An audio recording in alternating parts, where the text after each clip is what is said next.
नमस्कार दोस्तों, जय हिंद। तो आज हम भारतीय संविधान की आगे नेक्स्ट क्लास चलाते हैं। तो इसमें बता दूं मैं एक बार, अगर थोड़ा ब्लर आए तो उसकी क्वालिटी थोड़ी सी बढ़ा लें और इन आर्टिकल को लिख लें एक बार, और फिर जो मेरी बातों पर ध्यान दें। और इस चैनल को पहले सब्सक्राइब कर दें और ज़्यादा से ज़्यादा वीडियो को शेयर करें। तो आगे देखते हैं इसमें। तो हम अब तक 207 आर्टिकल पढ़ चुके हैं, तो आगे का पढ़ते हैं इसमें। तो अगर मैं बात करूं 208 की आर्टिकल की, तो 208 में क्या है? प्रक्रिया। जो राज्य होता उसके लिए उसमें राज्यों के विधानमंडल जो हैं उनके लिए प्रक्रिया क्या होनी चाहिए, उसकी बात की गई है 200 आर्टिकल 208 में। आगे है आर्टिकल 209। 209 क्या कहता? जो राज्य है उसके जो राज्य होता है उसके विधानमंडल होती है उसके संबंध में जो कार्य होते हैं, जो कार्य किए जाते हैं, उनके लिए में एक नियम या प्रक्रिया होती है। जो भी है उसके लिए एक वित्त कार्य होता, जिसे जिसे आर्टिकल 209 के अंदर रखा गया है। यानी जो विधानमंडल है उसमें जो पैसे से या किसी भी चीज़ से संबंधित है, वित्त से संबंधित कोई भी कोई मान लो कुछ भी लेना है या कुछ लगाना है, किस तरीके से काम करना है, उसका जो सिस्टम होता है वित्त से संबंधित, तो किसमें आर्टिकल इसमें इसकी प्रक्रिया दी गई है 209 में। तो आर्टिकल 210 क्या कहता? आर्टिकल 210 ये कहता है जो विधानमंडल है ना उसमें प्रयोग भाषा, ये बहुत इंपॉर्टेंट क्वेश्चन बन जाता है यहाँ से, खास करके स्टेट गवर्नमेंट या खास करके स्टेट गवर्नमेंट के लिए ये बन जाता है। आगे है 211 क्या है? तो विधानमंडल में जो चर्चा पर निर्बंध होता उसके लिए क्या कोई इंपॉर्टेंट नहीं है। आगे आर्टिकल 212। 212 क्या है? जो न्यायालय, यानी जो न्यायालय होता है, यानी सीधी सी बात है कोई कोर्ट है तो कोर्ट के द्वारा कार्यवाही की जांच न किए जाना। यानी जो विधानमंडल है उसमें कुछ कार्य होते हैं और उस पर जांच न की जाए, उसके लिए क्या है? एक 212 न्यायालय दिया गया है उसके बारे में कार्यवाही की जांच के लिए। आगे है 213। 213 में क्या है? अध्यादेश जारी करने की शक्ति राज्यपाल को। तो भाई सब बात ऐसी है कि जब कोई शस्त्र ना चलता हो विधानमंडल में या मंत्रिपरिषद में, तो और कुछ भी कोई कानून बनाना हो तो अध्यादेश जारी कर सकता है। जैसे राष्ट्रपति अध्यादेश 123 के अनुसार जारी करता, तो ऐसी जो मतलब राज्य में राज्यपाल कर सकता आर्टिकल 113 के अनुसार। तो इसे ध्यान दें, ये भी इंपॉर्टेंट बन जाता सवाल यहाँ पे। 213 में अध्यादेश जारी कर सकता है राज्यपाल, उसको शक्ति है इस बात की। आगे हाई कोर्ट क्या है? हाई कोर्ट के बारे में पढ़ेंगे अब। तो हाई कोर्ट जो है आर्टिकल 214 में दिया गया कि एक राज्य के लिए हाई कोर्ट की स्थापना की गई है। आर्टिकल 200 ये इंपॉर्टेंट बन जाता है यहाँ से, इंपॉर्टेंट बहुत बहुत इंपॉर्टेंट बनता है ये भी।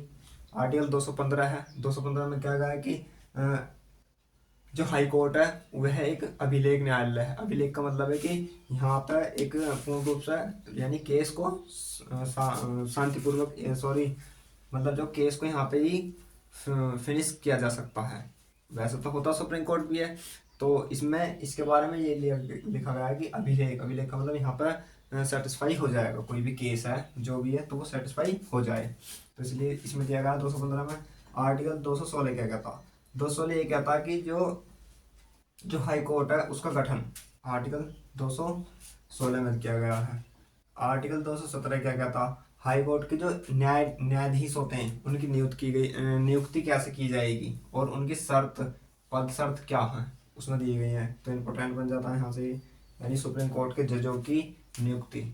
आगे सॉरी हाई कोर्ट के जजों की नियुक्ति, ठीक है। आर्टिकल 218 क्या कहता? आर्टिकल 218 में बहुत इंपॉर्टेंट बन जाता है ये भी सवाल देखा जाए तो। जो सुप्रीम कोर्ट होता है ना वो उसके उपबंध हाई कोर्ट पर लागू होंगे। सीधी सी बात है, अगर सुप्रीम कोर्ट में कोई केस कोई भी, अगर मैं सीधी सिंपल में बात कहूँ कि सुप्रीम कोर्ट एक बड़ा कोर्ट है यानी पूरे देश का, और हाई कोर्ट है 25 के लगभग है, यानी एक एक स्टेट में या 2 स्टेट में एक भी हाई कोर्ट हो सकता।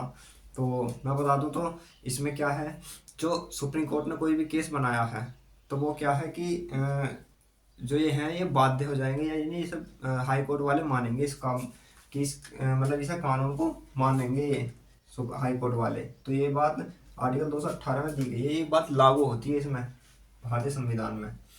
आर्टिकल 219 का क्या था? 219 ये कहता है जो हाई कोर्ट है उसके जज यानी न्यायाधीश को शपथ या प्रतिज्ञा कैसे दी जाए, यही शपथ दिलाएगा।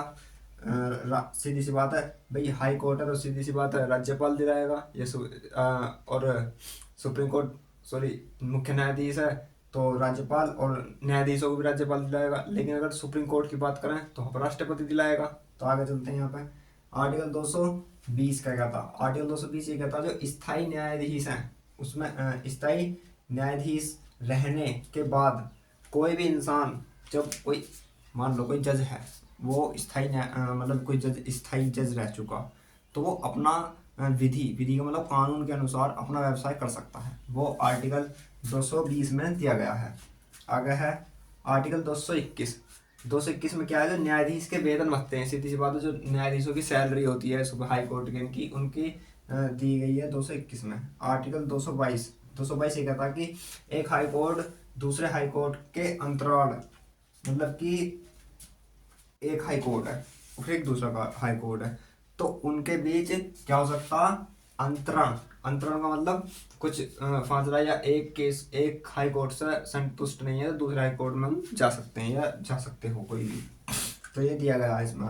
आगे है आर्टिकल 223, ये खास इंपॉर्टेंट तो है नहीं फिलहाल में, पर ये पढ़ाने के लिए पूरा संविधान पढ़ने के लिए इसलिए कराए जा रहे हैं। आगे है आर्टिकल 223 में कार्यकारी मुख्य न्यायाधीश, जो हमारा हाई कोर्ट होता उसका जो चीफ ऑफ जस्टिस होता उसके बारे में दिया गया है। एक सेकंड देखेंगे भी।